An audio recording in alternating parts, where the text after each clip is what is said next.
మీ జీవితంలో లక్ష్యం ఏంటో తెలియక, ఏ దారిలో వెళ్లాలో అర్థం కాక గందరగోళంగా ఉందా?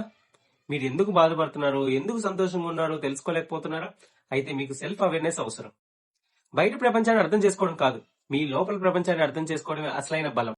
మీరు ఎవరు అని అర్థమైన క్షణంలోనే మీ జీవితానికి సరైన దిశ దొరుకుతుంది. ఒక అడవిలో ఒక సింహం పిల్ల మేకల మందులో పెరిగింది. అది మేకలాగే గడ్డి తింటుంది, భయపడి పరుగులు కూడా తీస్తుంది. ఒక రోజు ఒక పెద్ద సింహం దాన్ని చూసి నీటిలో దాని ప్రతిబింబాన్ని దానికి చూపించింది. చూడు, నువ్వు సింహానివి, మేకవి కాదు అని అరవగానే ఆ సింహం పిల్ల మేకల భాషను వదిలి సింహంలా గర్జించింది. దాని శక్తి దానికి అర్థమైంది. Think about it. మీరు కూడా ఆ సింహం పిల్లలాగే కనిపిస్తున్నారు. మీలో అపారమైన శక్తి ఉంది.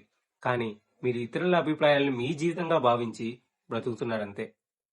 మీ బలాలు, బలహీనతలు, ఇష్టాలు ఇవన్నీ మీకు తెలిసినప్పుడే మీరు సింహంలా గర్జించగలరు, సరైన దారిలో నడవగలరు. సెల్ఫ్ అవేర్నెస్ పెంచుకోవడానికి 3 ఇంపార్టెంట్ యాక్షన్స్ ని చూద్దాం. యాక్షన్ నెంబర్ 1, డైరీ రాయండి. ప్రతిరోజు చివరిలో ఈ రోజు నేను ఎలా ఫీల్ అయ్యాను, నేను ఎందుకు కోపంగా ఉన్నాను అని రాసుకోండి. ఇలా చేయడం వల్ల మీ ఎమోషన్స్ మీకు స్పష్టంగా కనిపిస్తాయి. మీ సమస్యకు మూల కారణం ఎక్కడుందో తెలుస్తుంది. డైరీ రాయడం అనేది మీ మెదడును ఖాళీ చేసే ఒక చిన్న process. Action number 2, ప్రశ్నించండి.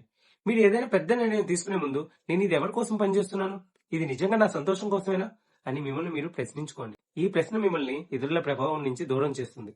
Action number 3, ప్రతిబింబాన్ని చూడండి.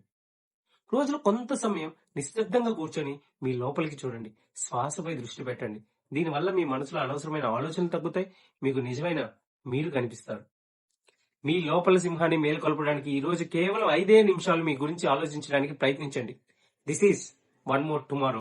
రేపటి కోసం ఈ రోజు చేసే చిన్న ప్రయత్నం. మీరేం చేయాలనుకుంటున్నారో దానికి ప్లాన్ చేయండి. ఇప్పుడే మొదలు పెట్టండి. సైనింగ్ ఆఫ్, మీ వీకే.